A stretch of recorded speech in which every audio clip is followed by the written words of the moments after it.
Crash Course Part 3. Last week, we got up to the Second Temple era. The Beis HaMikdash, the Second Temple was built. We talked about the Anshe Knesses Hagadola, the men of the Great Assembly, if you recall. These were at the beginning of the Second Temple era, 120 men. They didn't live together in one era. They weren't like an official body of people who met at one time, but it was over the course of let's say a generation or two and a half, something like that. These were great men who really instituted a lot of what we're familiar with in Jewish life. Someone asked, is that what the Sanhedrin is? And the answer is yes, but more of that to come. We'll talk about what exactly that means and what their role is. But the Second Temple era begins with a bang with the men of the Great Assembly, the Anshe Knesses Hagadola. They instituted a lot of things that we're familiar with in Jewish life. The Nusach HaTfilah, prayers in davening that you're used to, that we all recite, that wasn't composed by God at Sinai. That was composed by the Anshe Knesses Hagadola, and they instituted a lot of the rabbinic life that we have in Judaism today. That's with us, things that really define Judaism. That would be instituted by the Anshe Knesses Hagadola, the men of the Great Assembly. Now, the Second Temple era begins with these great men. Some of them were prophets, people like Mordechai from the Purim story. But of course, prophecy ends right at the beginning of the Second Temple era, and the sort of the end of that period of the men of the Great Assembly, the Anshe Knesses Hagadola, you have people like Shimon HaTzadik, who you can visit his tomb in Israel. His grave is in Israel. It's not kind of on the rough side of the town, but not too bad. It's not too far in, and these were great men. Very quickly after the building of the Second Temple era, it's not exactly clear all of the details. But when we talk about the Second Temple era, we should not think of Israel like maybe in the First Temple time or what you think geographically Israel looks like. Israel was settled by Jews primarily in the area of Judea, like around Jerusalem, and in the surrounding areas. There were some Jews on the coast and Jews up north in the Galil. But Jews we didn't have like the whole land of Israel. There were still, most Jews actually were still living in Babylonia and Mesopotamia still at this time.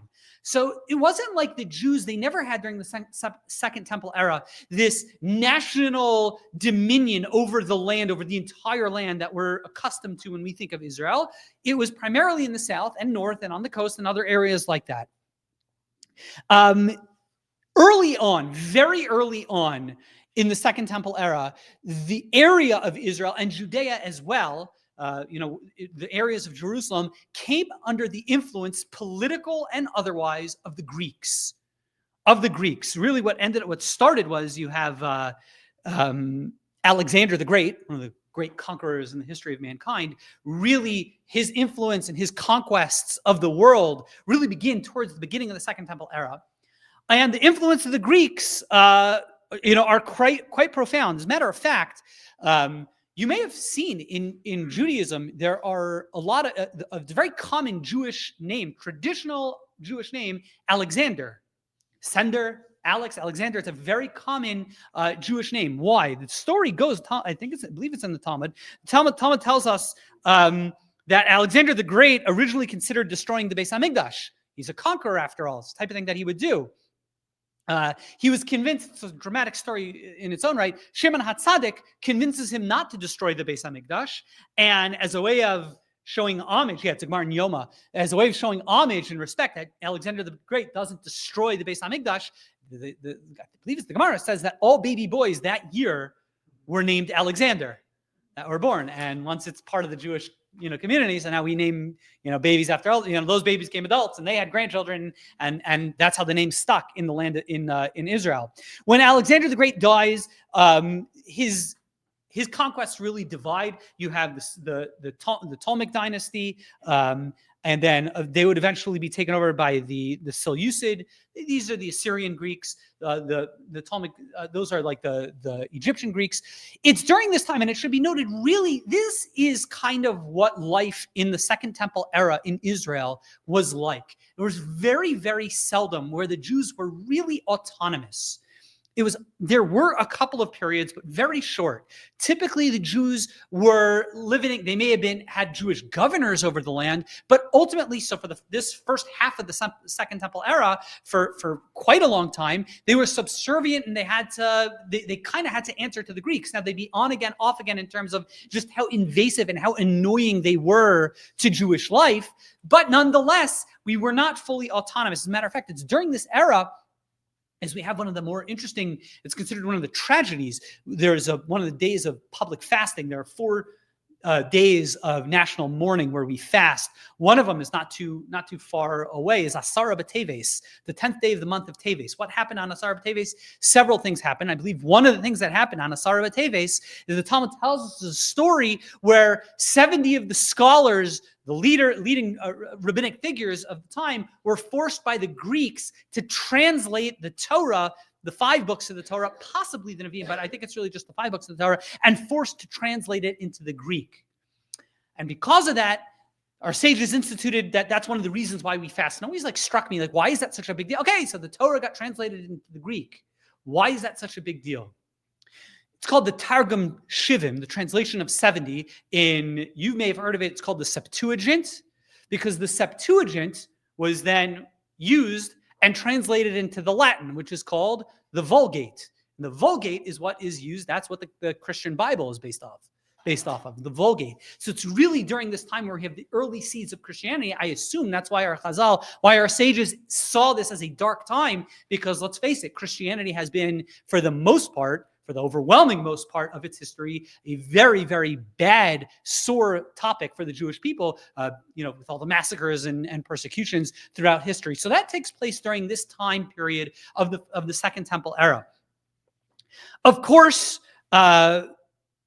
we know that at different points, things got really bad, not just in terms of the political oppression, but they had religious oppression as well. The Hellenists, the Greeks, really wanted their culture, values, and ideals to make their way into the Jewish people, and they didn't like Jewish culture. And of course, it's during this time is when we have the great story of Hanukkah. It's during this point where the Greeks and the Hellenists, when they really take control and they really clamp down on Jewish observance. And it's always important to know, as we're about to celebrate the holiday of Hanukkah, they weren't interested in destroying the Jews. They were interested in destroying Judaism. It wasn't about anti-Semitism in a physical sense. It was about anti-Semitism in the spiritual sense. They didn't like our Torah. They didn't like our values. They didn't like our mitzvahs. And it was during the reign of Antiochus, one of the governors, king, but he was a governor of Judea, is where he really interfered with Jewish life. And we know, of course, the story is Rabim biyad ma'atim tmeim biyad tahorim rishon biyad tzadikim, is that God delivers the Jewish people with a family. It's called the Hashmona'i family, the Hashmonaim, or the Hashmona'i family, which are actually Kohanim. They were priests. And of course, Matisyahu is the head of the family and his 5 children. They wage a war to drive out the Greeks, and they're successful.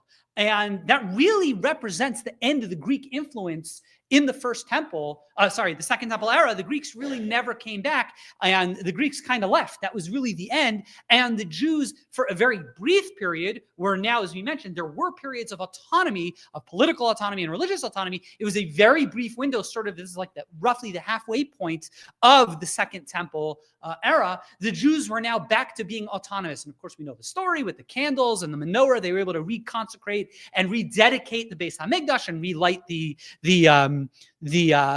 with the menorah service and the candle. Everyone knows the whole Hanukkah story, but that's when it's taking place right here. Now, the Hashmona'i and Ramban, one of the classic commentaries, the Talmud really finds fault with the Hashmonaim, not for their initial victory. Their initial victory was great. They drove out the Greeks. The Jews are now in power, and they're able to do the things that they do. The problem is that they stayed in power for too long. We know, as the Torah, Ramban famous is one of the most well-quoted passages that, again, the great sage Ramban tells us is, of course, Yaakov Avinu, Jacob tells us, Lo Yasser Shevet Mi Yehuda, that everyone in the Jewish people, everyone of the tribes really has their roles. and really has their missions. And the Kohanim, the priests, their job is to run the Beis HaMikdash and do all the temple service. Who's supposed to be in the position of leadership in the Jewish people? Well, Yasser Shevet MiYehuda, the staff, the scepter of the leadership should not move. La Yasser Shevet, the scepter shall not move from Judah, from Yehuda. And the Hashmonaim, although yes, maybe it was okay for them to drive out the Greeks, but they stayed in power for too long. And as we'll see in a moment, that did not end well. Eventually, it's a complicated scenario, but they're the Hashmonaim family. They have some strange people end up taking charge, including one fellow whose named is Yanai HaMelech, who is really one of the villains in Jewish history. He ends up being the governor over the land of Israel and massacres many of, not just the Jewish people, of the sages. He hated he hated Torah, and he hated what it stood for. He eventually repents, but he was a very disturbed man, and it was a very turbulent time. It's interesting, it's during this time, again, this is sort of now post the Hanukkah story, it's a fascinating story. The Talmud tells us about Shimon ben Shetach, who I believe is Yanai's brother-in-law, as well as a fellow named Yehoshua ben Gamla, Zachor Latov, may his memory be a blessing. Because who was Yehoshua ben Gamla? Yehoshua ben Gamla, it's during the Second Temple period, he's one, the first, or certainly the most significant in early recorded history, to institute amongst the Jewish people an education system. He started a primary school system in Israel for kids. And the Talmud tells us that was during the times of Yehoshua ben Gamla, he set up this system of education where kids really became very learned. And this is considered, it seems that during, Jewish history, throughout history, we go through waves of just how learned are the masses, how involved are it seems that during this time period for a generation, it says that even the children were very well versed and very well learned, and the Talmud has a lot to say. And of course, this is a lesson for us. Our children's education is such a high priority. I know for me in my life and my family, making sure that my kids get a proper Jewish education. By good education, I don't mean making sure my kids get into Harvard or Yale. I don't care about Harvard and Yale. I care about my kids having a good Talmud and Judaic education. My kids will do just fine if they go to state university. They'll be fine. You don't need a UNLV. You'll be able to get whatever job you want going to UNLV. You'll be fine. But, and it's a tragedy today is how people will forgo a Jewish education for a child because of other educational or other considerations. And that's a lesson that we see here. It's, education is so important. Eventually, two brothers who are in positions of leadership, they get into a quarrel about who should be in charge, being in charge, governing the Jewish people. And someone makes a mistake along the way. And this is a classic mistake that will repeat itself several times throughout Jewish history, where they invite outsiders to solve our problems. That's never a good idea. When we have internal disputes, and that happens, it's never a good idea to bring in the outside, the non-Jewish world, to resolve our internal difficulties. Why? Because it ends up being bad for everyone. Let's, deal with our problems ourselves. And of course, who did they petition?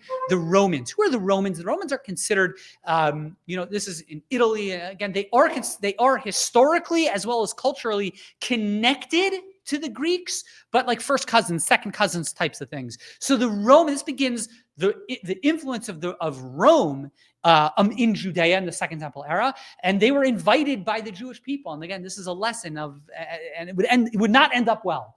It would not end up well for the Jewish people. And this would be sort of the last period of the Jews in the Second Temple era. At this time you had Jewish governors of sorts, including one of another madman. His name was Herod, who was non-Jewish, but he felt that he should have been Jewish, and he ran the Jewish people. Now he was not Jewish, and our sages did not. The Torah tells us you're not allowed to have a non-Jew to serve in the role of melech, of king. And Herod hated that, and because of that, he again murdered many of the sages. Now he probably was schizophrenic, or he certainly had mental disease.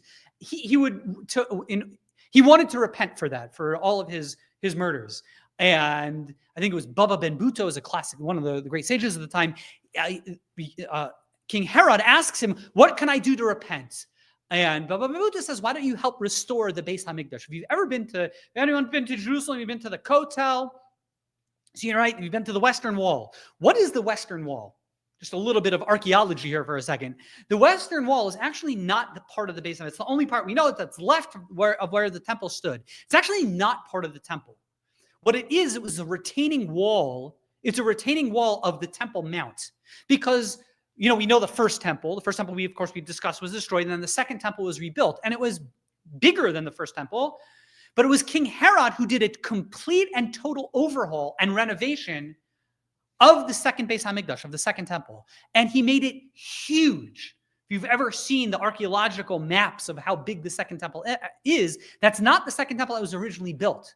That was as it was renovated by Herod. And the temple itself, it refers to a very specific structure that stood on the Temple Mount. What you see of the Kotel is actually a retaining wall kind of outside of like the courtyard of the Temple Mount. So it's actually not even the Beis HaMikdash.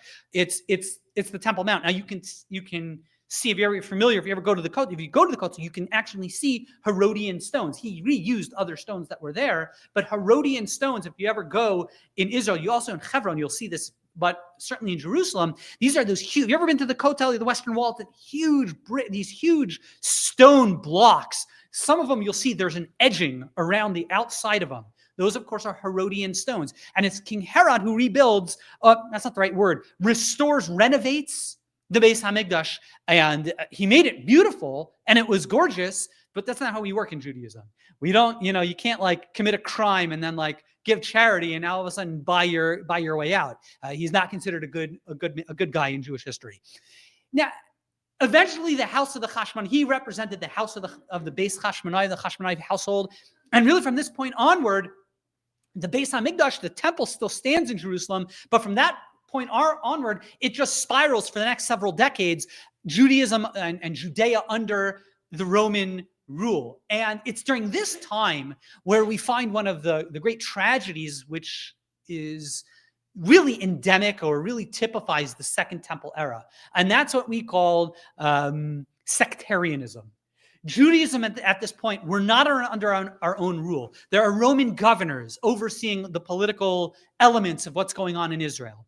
And the Jewish people break up into little groups and little factions. What are some of those groups? The biggest group is probably what's called the Am Haaretz. What does Am Haaretz mean? You ever heard that expression? He's an Am Haaretz. And literally Am Haaretz means the people of the land. It means the general masses. It's been used as a pejorative because it really means simpletons or people who are really unknowledgeable.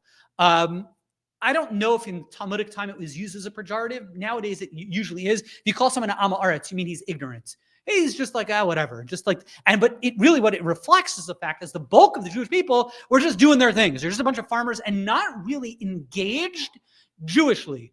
They weren't anti-Jewish. They had a very proud Jewish heritage, but it seems that the Am Haaretz were culturally Jewish, but not particularly observant. As a matter of fact, there were many laws that were instituted, is that if we're living, the bottom line is the Jews were living in Israel, and how do you deal with the fact that you have all these Jews, but they're not really practicing the levels of observance that are really necessary, and you can't necessarily rely on them for a lot of laws of Trumos and Maestros, a lot of agricultural laws. There's entire tractates in the Talmud that deals with how do you handle the fact that we have a lot of Jews who are just simply unengaged. The entire tractate of Demai, if you ever heard, it's the third tractate in the entire Mishnah, it essentially revolves around this issue. So you have the Am Haaretz. You have a lot of groups that you may have seen in the New Testament, which talks about, you've probably seen the Sadducees, the Tzedukim. These were splinter groups.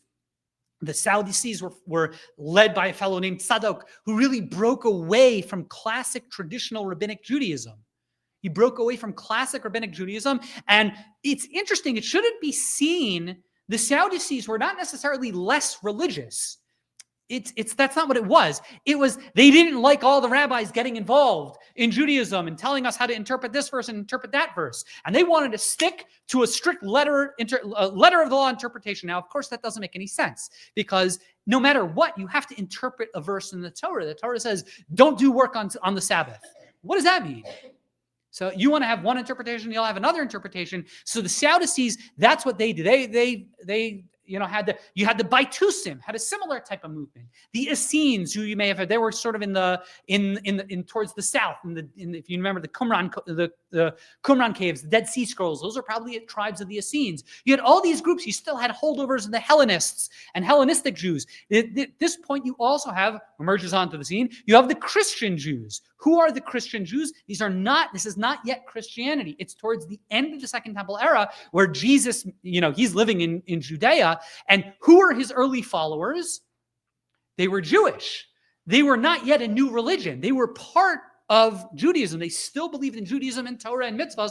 They just believed that this fellow Jesus was a prophet. It was a very small group and actually wouldn't be successful. Christianity, there was one person who was part of that group. His name was Saul of Tarshish. He would eventually go north to points north, and he realized that his little movement wasn't particularly successful. He would find successful trying to influence the non-Jewish world, the Gentiles. And that's where Christianity as a new religion would take off. And even then, it would be 2.5 centuries, really 3 centuries later, before it would actually take off. But it's still during the end of this Second Temple era, you have all these groups and all this infighting. And it really culminates with the destruction of the second Beis HaMikdash. Is really where tragically we're taught the Jews still really were kind of muddling along, but you had one group, they were called the Bar Yunai. You had all sorts of groups. One of the groups were called the Bar Yunai. They were the Zealots. And they were interested in Jewish nationalism, in pushing out the Romans, and being proud Jews and in your face proud Jews. And our sages, the sages did not view them favorably, because sometimes it's okay to show might and aggression, but that's not really always the smartest thing. As Jews, we're not looking for a fight. If we can make an accommodation, we'll do that. You have to be realistic. And the sages actually felt the Bar Yunai, these zealots, were not appropriate. And as a matter of fact, as you get towards the end of the Second Temple era, many of the rabbis, they actually left Jerusalem, and they would go to a place called Yavne. This is several years before the destruction of the Second Temple, 70. They were already gone. They had left Jerusalem. Of all these groups, Sadducees, Pharisees, Am Haaretz, the Hellenists, which groups survive today? If you read the New Testament, it talks very next, especially Matthew. Don't read that because it's virulently anti-Semitic. I mean, you can read it. It's a virulently anti-Semitic book. But the book of Matthew, how negatively it talks about the Pharisees. Who are the Pharisees? You ever heard that word, the Pharisees? Who, of course, were the Pharisees? In Hebrew, they're called the Prushim. Prushim literally means the separatists. Who were these separatists? These were this group of rabbis, and they're not just the rabbis and the followers, people who are adherents to the rabbis. And they're like, we're out of here. The Jewish people are all fragmented. We believe in Rabbinic Judaism. And again, they didn't all leave Jerusalem. Many of them did stay in Jerusalem, but many of them had left. Of all of these groups, which group survives today? One group, only the Prushim, only the Pharisees. None of these groups exist. The Sadducees, they faded away into the cloud of history. The Sadducees, the Baitusim, the Hellenists, the Christian Jews. What do you mean? Christianity is huge. No, the Christian Jews as a sect faded away. As I mentioned, Gentiles took on Christianity as a new religion, but all of these groups all faded away. And this is a critical lesson. One of the most important lessons, and that's going to really be the bulk of today's class, is there have been many, many groups throughout history that have tried to break away from Rabbinic Judaism. And they're all the rabbis' interpretation and not interested in Rabbinic Judaism, still try to be a proud Jew, but break away from Rabbinic Judaism, which we're going to define very shortly. There's one thing that is common with all of these groups, all of these splinter groups throughout history we find the Second Temple era, and it would go on throughout the generations. It predated. You had, going back to the times of Korach, you had the Northern Kingdom. You had, fast forwarding during the times of the Sabbateans, the Frankists, the Karaites. There are many groups like this today, and I'll be controversial, many of the conservative and reform groups today who really just don't frankly believe in the Amito Shel Torah, in the MS, the truth of Torah, and by that I mean the Rabbinic Judaism as we practice. There's one common theme with all of these groups. They don't stand the test of time. They eventually will fade away. Why? Because the only thing that lasts is Torah. It's the only thing that lasts. The verse says it in the Torah. It says, Ki lo sishakach mipi zaro. We mikan havtacha shalom nishach Torah Yisrael legamri. There's one thing that's guaranteed in the Torah by God, is that the Torah will survive generationally. Jewish people will not, Jews won't survive generationally. It's when we have Torah in our lives that will survive generationally. And these groups all faded away. That's just a historical reality, and that's what happened. The one group that stayed were the Pharisees. What was the story with them? It's one of the most moving stories in the entire epoch and the entire tragedy of the destruction of the Second Temple period. And it really, in a certain sense, this story, it shows the pivot, and it really is a charge and a mandate for the next 2,000 years of Jewish history. The great leader, again, not all the Pharisees, not everyone had left Jerusalem. There's still many people in Jerusalem. And of course, as the Zealots, the Bar Yunai, are revolting against the Romans. So what do the Romans do? They send Vespasian, who's the head governor, to really clamp down and put down the rebellion. And the Talmud tells us that Jerusalem is besieged. The Talmud tells us that there was actually enough supplies and food for Jerusalem to be okay. And they would have been able to outlast the Roman siege. But of course, the Bar Yunai, what did they do? They burned, who was it? Which Greek warrior? They burned their ships, forced them to fight. Does anyone know what I'm talking about? Okay, I don't know. And you study your Greek mythology. One of those guys, right? They burned down the Bar Yunai. The Jews burnt down the warehouses of the Jews to force the Jews to fight. It was a terrible, terrible tragedy. In any event, Rabbi Yochanan ben Zakkai, who was the leader of the Jewish people, he's besieged in Jerusalem. And he sees that it's going to be horrific. It's going to be just a slaughter, and just he sees the end. As do the Bar Yunai, the Zealots think the revolt is going to be successful. Of course, it won't be. And Rabbi Yochanan ben Zakkai sees that coming, and he sees the tragedy of the destruction looming. And there's a whole story how he faked his own death to get himself out of Jerusalem. Because again, Jerusalem is besieged. He wanted to leave Jerusalem to see what he can do to save the rest of the Jews outside of Jerusalem. He figured Jerusalem is gone. What can we do to save everyone else that had left Jerusalem? He figures out a way to escape the siege, not because of the Romans. He's not afraid of the Romans. He's afraid of the Bar Yunai. The Jewish zealots wouldn't let anyone out. So he had to escape his own brethren. He makes his way out, and he finds his way to Vespasian, who's the head, general governor of Judea, who's leading the siege. And he tells him, Shalom Malka, peace be unto you, O king, peace be unto you, O king. And of course, Vespasian tells Rabbi Yochanan ben Zakkai, says, I should kill you for two reasons. Number one, I'm not the king. And if you call me king, you're rebelling against the king. So I should kill you for that. Number two, if I am the king, what took you so long? How come you weren't here yesterday? So Rabbi Yochanan ben Zakkai, of course, tells him, he says, first of all, you are a king. He quotes a verse. It's really a combination of two verses, which basically says that Jerusalem will fall only in the hands of a king. And it must be, if you're about to destroy Jerusalem, you must be a king. And number two, I would have tried to get here sooner, but I was besieged by my own brethren, the Bar Yunai, the Zealots.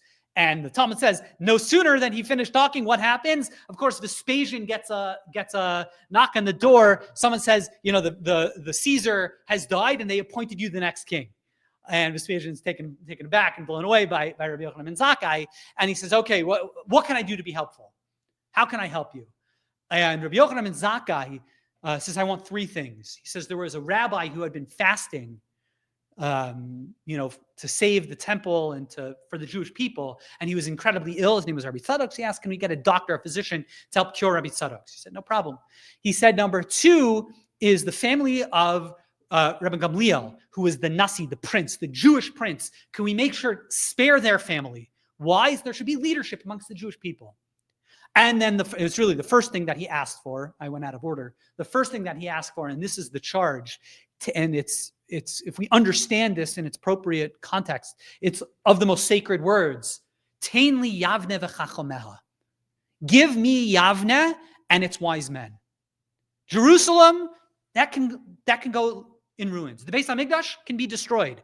It's a tragedy, and we will mourn it for the rest of our lives on Tisha B'Av until it's rebuilt speedily in our days.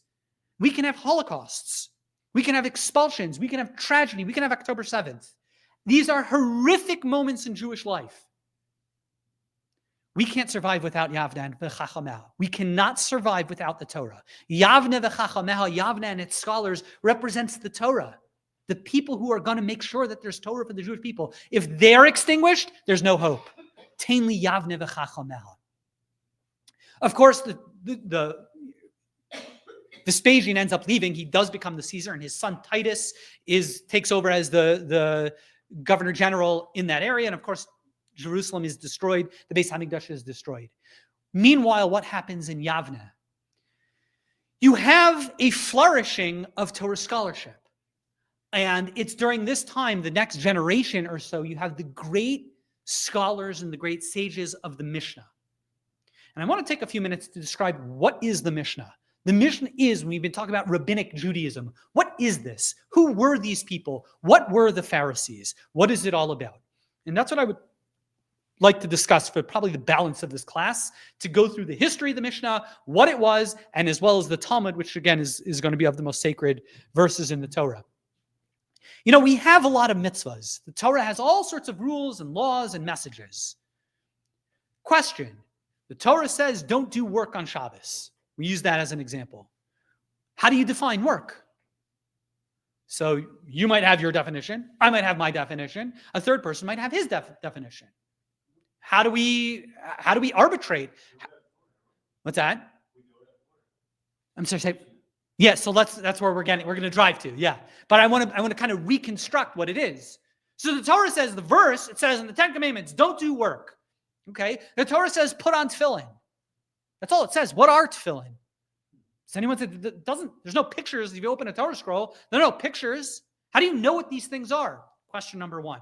Question number two, what happens if we have a dispute? I have a disagreement. The Torah has all sorts of monetary law, all sorts of laws and things. Well, let's say I get into an argument with someone else. Who decides who wins? Everyone do your own thing. Okay, that's great. Let's say I want to sue you. So I'll just do what I want to do and you do what you want to do. There's no system. Is there a system of resolution? Judaism is an all-encompassing religion. What happens when there's dispute between two people? Everyone do your own thing. We're all good. Question number three.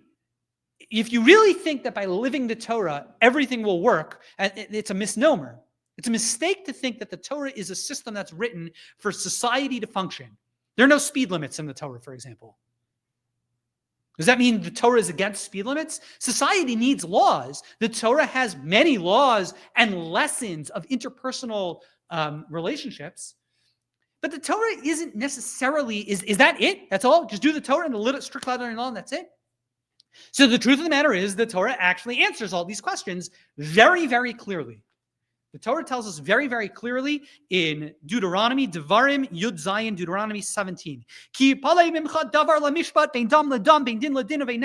When there's something that arises, something is a pella. Maze pella, a wonder. You're not sure. I don't know the answer. Whether it be davar la mishpat, whether it be something of justice, being dam ladam, whether it's a capital case, being din ladin, it's a matter of, let's say, we'll call that monetary dispute, a nega la nega, whether it's a matter of a negaim, which are, whatever that means. Divrei rivos b'sharecha. You have a disagreement in your gates, in your cities.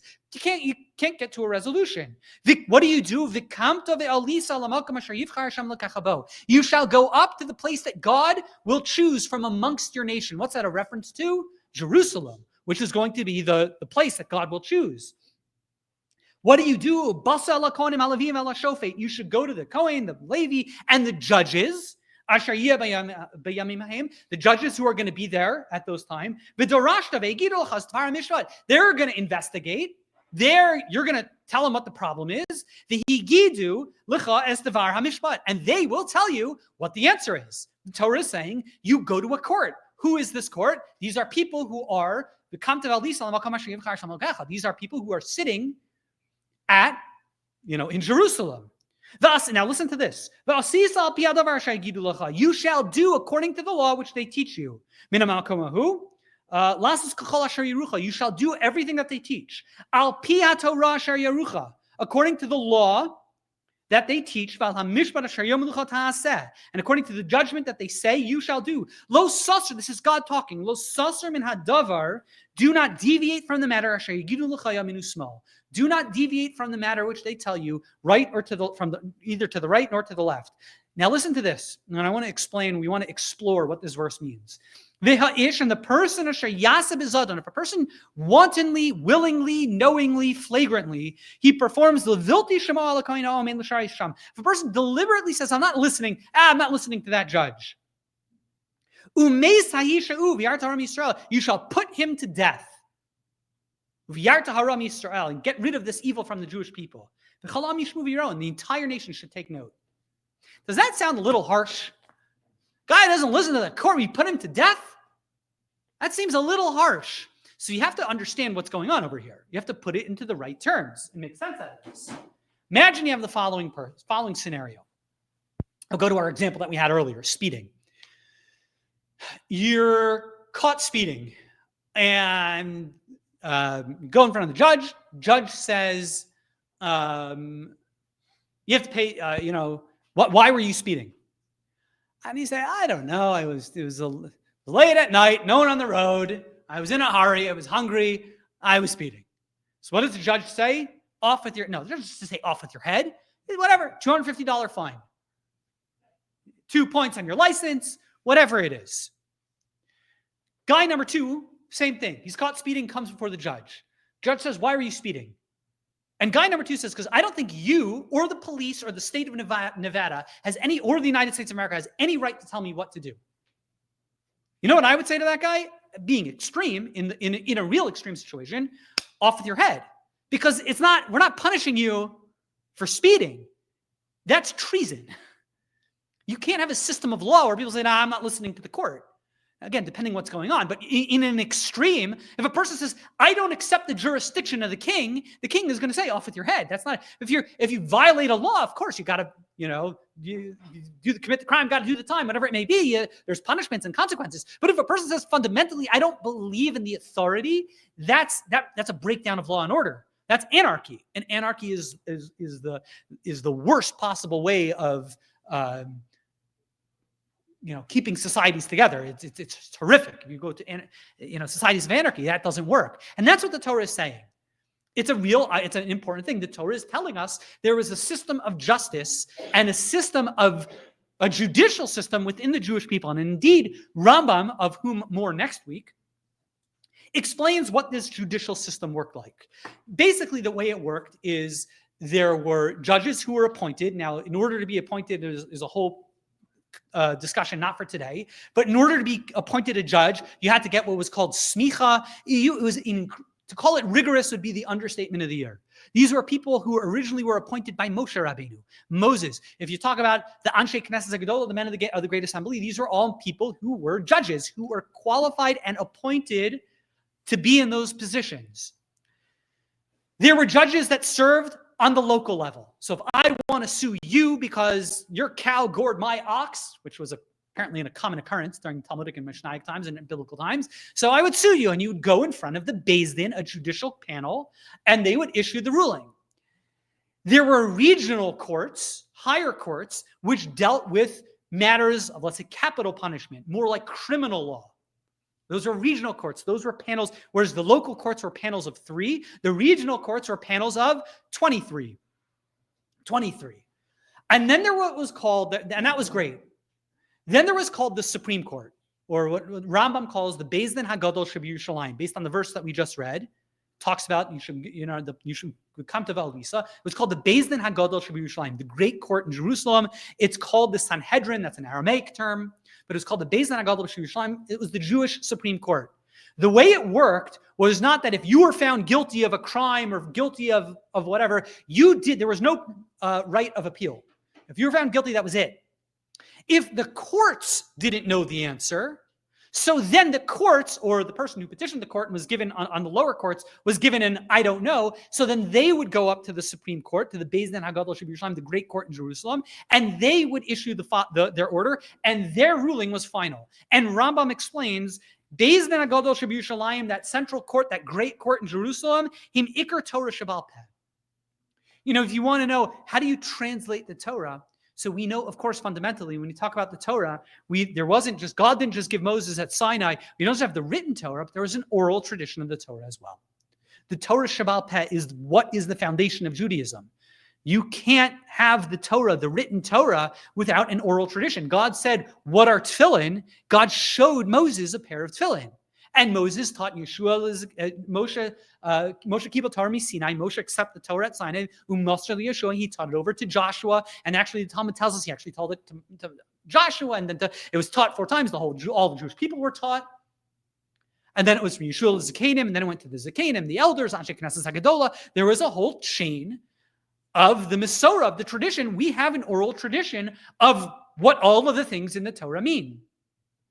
That was the oral tradition of the Torah, beginning with God, going to Moses, and going throughout the generations. Now, let's say there was a dispute what that oral tradition was.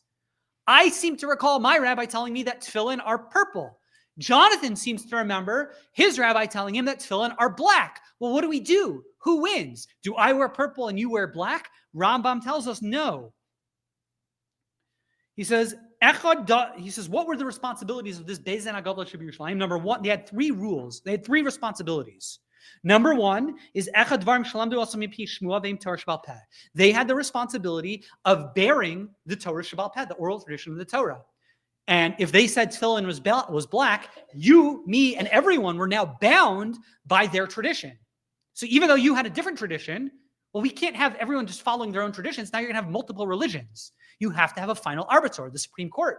You can't just have everyone say, imagine the Supreme Court issues a ruling and you're a police officer and you're like, I think the Supreme Court made a mistake, so I'm not going to arrest this guy. You're going to have a breakdown of law and order. Like, even if you disagree, you have to follow, you have to listen to what the Supreme Court said. That was what the Beis Din HaGadol Yerushalayim, the head court in Jerusalem, that was responsibility number 1. They were the official bearers of the tradition. Number 2, their second responsibility was judicial. If there was a disagreement between 2 parties, I disagree with you not on what the tradition is, but the application of that tradition. So then, again, we can sue one another. Ultimately, the courts would rule on that. And of course, the Beis Din HaGadol Yerushalayim, that Sanhedrin, their ruling was the final ruling, and everyone was bound by that. And then thirdly, they had legislative responsibilities. What were their legislative responsibilities? 3 things. They enacted gzeras, rabbinic safeguards. They instituted takanas, proactive laws, and minhagim traditions. Let's discuss briefly what those things are. A gzera is a fence, a protective barrier against a prohibition. So the Torah, classic one that you may have heard of, it's not according to all opinions, but this is how we certainly how we paskin, how we rule. The Torah, of course, forbids meat and milk. What about poultry and milk? The Talmud, or the sages, said, well, people, if we allow if we allow poultry and milk, people can easily get confused. If you go to Smith's, the same section, they sell poultry, they sell meat. And if we allow poultry and meat, people might confuse and have meat, regular meat and milk. So there's a rabbinic enactment banning poultry and milk, period. If a person says, I'm not interested, guess what? You're in violation of that Torah commandment. The Torah says you have to listen to the rabbinic enactments. And if a person says, I'm not interested in their authority, the consequences are severe. If a person says, it's too expensive, I'm not ready, it's hard, it's one thing. None of us are perfect. It's one thing that, I speed. All right, I'm not perfect. I speed. I'm in a hurry. It's a different thing if a person says, I don't believe the state has the right to tell me what to do. That's a totally different type of transgression. They have every right. The Torah says the rabbis had the right to institute gzeras, which were these protective measures. Takanas, the second thing that they could do, were proactive things. A takana means a repair, but these were proactive things that they instituted. We're all about to light Hanukkah candles. Doesn't say Hanukkah candles anywhere in the Torah. Anywhere in the Torah doesn't say anything about Hanukkah candles. So why do we light Hanukkah candles? That would be an example of a takana. The rabbis proactively decided in order to remember this miracle, we're going to require everyone to light Hanukkah candles. It's not a protective measure. It's a proactive measure. It's a takana. And thirdly, there are certain things called minhagim, which are confusing what those are. Minhagim are often translated as traditions. That's it's true, that is a correct translation, but what they are is there are certain things which are in rabbinic law, which are in halacha, which are not quite as rigid as the gzeros and takanas. Davening Mariv would be an example. Wearing a yarmulke on your head would be an example. Let's talk about wearing a yarmulke. Where everyone, right? Very common. Jewish men wear yarmulkes, right? Why? Why do we wear yarmulkes? I'm using this as an example. Talmud says it's a way of reminding us God's on top of us. You shouldn't walk with your head bare. If a person doesn't wear a yarmulke, you're in violation of the Torah law. But it's instituted as a minhag. It's not a mitzvah. It's not a hard requirement in the sense that for example, you may have heard, if you're in work and at work, you'll be ashamed. If you wear a yarmulke, it'll be uncomfortable. There are lenient scenarios where you don't have to wear your yarmulke. There's no such thing like that when it comes to your menorah. I'll be ashamed if I light my menorah. Well, you have to light your menorah. If you can't, you can't, of course. But that's not a factor. Minhagim are lower levels of rabbinic law. I'm just using that as an example. Those are the three things, the three areas, or it's really 3 and 3 of what the Beis Din HaGadol should be Yerushalayim, what the main court, what they did. Now, how did this work? So every generation, from the times of Moshe Rabbeinu, from the times of Moses, you had these central courts, and they did these 3 activities. They were the bearers of the oral tradition. They issued whatever rulings to anything that was confusing, and they issued all sorts of gzeros and takanos and minhagim. They instituted all sorts of legislation. Where were these things recorded? Where was it recorded? Was it written down in the NRS, Nevada Revised Statutes? Where was it written? So the answer is, this is what was called Torah Sheba'al Peh. It was an oral tradition, meaning Rambam explains what that means is, of course, they could write it down if you sort of help you with your memory. That's fine. But it wasn't codified, because the only thing that's codified is the Torah. That's immutable and unchangeable. The rabbinic enactments, they could, in theory at least, come and go. They weren't canon. Even the ones that can't go, it's the words of them aren't sacred. It's the concept behind it. So they were never canonized. They were never written, they were never formalized in terms of a writing. And it was an oral tradition. And this is a critical point, that system worked for, 1,500 years. I think there's the Ritva explains it. The system worked. It worked fine. It worked. It was a wonderful system. After the destruction of the Second Temple, there was a great man. He was a leader of the Jewish people. He's one of the real heroes in Jewish history. He's unique, one of the unique figures in Jewish history in that he was the political figurehead of the Jewish people. He was incredibly influential. We're taught he was incredibly wealthy. And he was one of the greatest scholars in the history of the Jewish people. His name was Rabbi Yehuda HaNasi, Rabbi Yehuda the Prince. He's often just called, not often, he is referred to in the Mishnah as Rabbi, right? When you say who's the rabbi, you meant Rabbi Yehuda HaNasi, Rabbi Yehuda the Prince. Rabbi Yehuda HaNasi, in his wisdom, he understood that although there was a concept we don't canonize, as it were, and write down all of these ideas that really make up, the Torah Sheba'al Peh, what were these legislative enactments, what were these dispute resolutions, they were never formalized. He saw that was great when we were somewhat semi-autonomous, living in Jerusalem, living in Judea, living in Israel. But after the destruction of the Second Temple, within about a century after the destruction of the Second Temple, the persecution of the Romans got worse and worse and worse. And what happened? Jews actually began leaving Israel. So by the year 150 of the Common Era, Jews had really spread out. Where did they go? Many Jews went to Egypt. Many Jews went to points north. But primarily, where did Jews go? To points east, back to Babylonia. Modern day, what would be Iraq and parts of Iran, Western Iran. And they ended up staying there. But the problem was Jews were scattered. The scholarship was diminishing because of all the persecutions. And Rabbi Yehuda HaNasi, what he did is he wrote down as a mnemonic device of sorts, or as a way, so because things were getting confusing and traditions were getting lost and forgotten because of all the persecutions. So he wrote down sort of an outline of the Torah Sheba'al Peh, of the oral tradition of the Torah. And this is what was called and is known in Judaism as the Mishnah. You ever heard what's the Mishnah? The Mishnah is essentially an outline of the oral tradition of the Torah. If you've ever studied the Mishnah, the way it's organized is there are 64 books, And those 64 books, 64 tractates, I don't know what a tractate is in English. Is there any other application of the word tractate other than the Mishnah? I've never seen it. But they're called 64 tractates. So 64 books, essentially. Each book has a varying number of paragraphs, of chapters. Each chapter has a varying number of subchapters. And that makes up the Mishnah. The Mishnah is roughly divided, these 64 books are roughly divided into 6 orders. There's Nashim, marital, family law, Nezikin, civil law, Moed, laws of Jewish holidays, Shabbos, think Pesach, Rosh Hashanah, agricultural law, laws of the Beis HaMikdash, and laws of Tum and Tahara, what that is, not for today. And you have these 6 orders of the Mishnah. The way the Mishnah is written, as I mentioned, it's like an outline. It's statement, statement, statement, statement. Rabbi Yehuda says this, Rabbi Meir says this, Rabbi Tarfon says this. If you have this kind of, bucket, does it Makabel Toma? Rabbi Yehuda says that, Rabbi Elazar says this, and Rabbi Yehuda says that. Beis Shammai says this, Beis Hillel says statement, statement, statement, statement. Very, very little dialogue. And it was written mainly as just sort of an outline so that the Jewish people can be held together. Tein li Yavne v'chachameho, give me Yavne and its scholars, because Rabbi Yehuda Hanasi realized we need to preserve in a unified sense what this oral tradition of the Torah is. Now, if you've ever studied the Mishnah, as I mentioned, it doesn't tell you why. There are no whys in the Mishnah. It's just statement of law, of law, of law. How do you apply it? How do you reconcile contradictions? What about this case? What about things that aren't in the Mishnah? And for the next several, the Mishnah was accepted because of Rabbi Yehuda Hanasi, Rabbi Yehuda the Prince's influence, because such a towering character that he was, it was accepted universally by the Jewish people.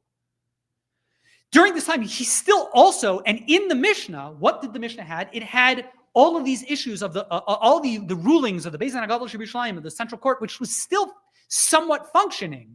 It still existed. Even during the times of Rabbi Yehuda Hanasi, you still had a Sanhedrin, although in a much more muted sense. They were still there, but doing, a shadow of what they used to do back in their heyday, a half a millennia earlier, but they still did exist.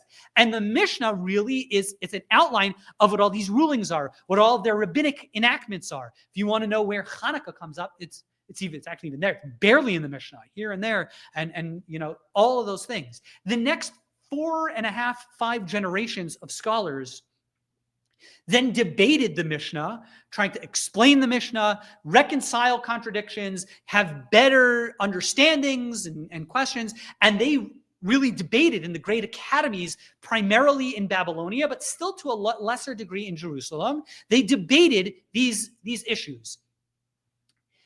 It was eventually compiled, these discussions, these dialogues were compiled into 2 massive works. There was what we call the Talmud. There was the Jerusalem Talmud, which was the academies in Israel, and then the Babylonian Talmud. They're parallel. They're sort of like sister books. So if you hear, when people say they study the Talmud, which one do you think they're talking about? The Babylonian Talmud or the Jerusalem Talmud? So you would think the Jerusalem Talmud, because Jerusalem sounds very Jewish, right? Babylonia, I don't even know what Babylonia is. The truth of the matter is the Jerusalem Talmud, because the vast majority of Jews had moved to Babylonia, the Babylonian Talmud is it's not even a comparison. It's not like 99% more authoritative. In my lifetime, I'm sure I've studied, 70,000 hours worth of Talmud. I've maybe studied the Jerusalem Talmud, maybe an hour in my life. We didn't even have the tradition of it, but it did exist. And they do refer kind of to one another. And the Jerusalem Talmud has its place in Jerusalem. So when most people in Judaism, when we talk about the Talmud, we are talking about the Babylonian Talmud, which was basically redacted. It was authored by 2 rabbis, Ravina and Rav Ashi. These were 2 rabbis living right ballpark in the year 430 of the Common Era, something like that, in Babylonia. And it's written, unlike the Mishnah, which is statement, statement, statement, statement. The Talmud is written question, answer, proof, question, statement, answer, proof. Everything in the Talmud is really one of 4 things. It's a question, statement, answer, proof. And it's written as a dialogue, as a conversation. How do you resolve this? What's the reason for this statement in the Mishnah? And the Talmud, for us, the Talmud is Judaism. Anything and everything that ever exists in Judaism today or throughout the ages finds its way one way or another, except for Kabbalah, which is off to the side. Everything does find its way in the Talmud because it represents the oral tradition of the Torah, Rabbinic Judaism, which is, as we talked about, the Prushim, Yavne v'chachameha, Yavne and its wise scholars. This is what what the Talmud is. And we'll end with 1.5 more things. It was about a generation before the end of the Talmud. Let's say the Talmud's written in, it's redacted. Let's say in the year 430, ballpark the year 350 of the Common Era. The Beis Din HaGadol, that Sanhedrin system, it disbands. In order for this Sanhedrin to work, you have to have received smicha, you have to have received your ordination in a very specific way by an unbroken chain of scholars living in Israel.